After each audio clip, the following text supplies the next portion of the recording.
চলো বন্ধুরা, আজকে বানিয়ে ফেলি অ্যাভোকাডো চিজ স্যান্ডউইচ।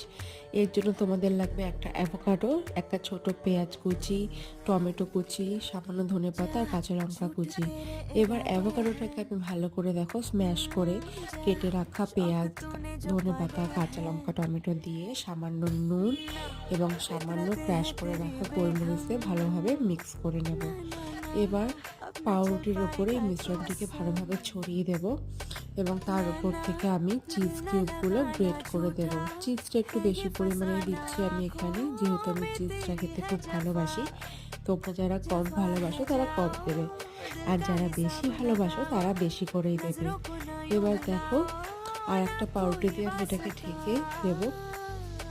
তারপর দুই দিকে বাটার দিয়ে ভালো করে ভেজে নিলেই রেডি হয়ে যাবে আমাদের চিজ স্যান্ডউইচ।